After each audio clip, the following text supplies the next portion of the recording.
Hatay Valisi Rahmi Doğan, Yayladağ Yibo Geçici Barınma Merkezi'nde Bayırbıçak Türkmenleriyle iftarda bir araya geldi. Hatay Valisi Rahmi Doğan, Yayladağ Yibo Barınma Merkezi'ni ziyaret etti. Vali Doğan, Yayladağ Kaymakamı Ömer Faruk Yüce, kamp idaresi ve Türkmen temsilciler tarafından karşılandı. Kamp sokaklarında dolaşıp ailelere misafir olan Doğan, kamp içerisindeki misafir çadırında Türkmen temsilcilerle iftarını yaptı. Konularımız bittiği için genel tekrar yapıyoruz. Okulda dersler nasıl? İyi mi? Evet. Değişiyor. Kaç yaş? Bunlar 6. sınıf.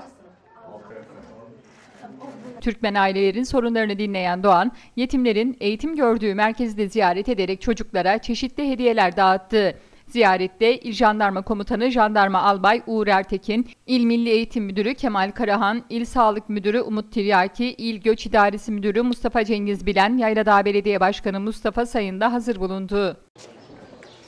Peki buranın koşulları daha mı çok küçük? Hayırlı iftarlarınız olsun. Aşağıda ne var? Hadi görüşürüz. Hayırlı akşamlar.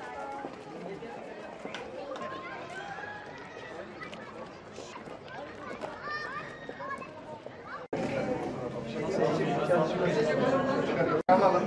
Müsaade isteyeceğiz.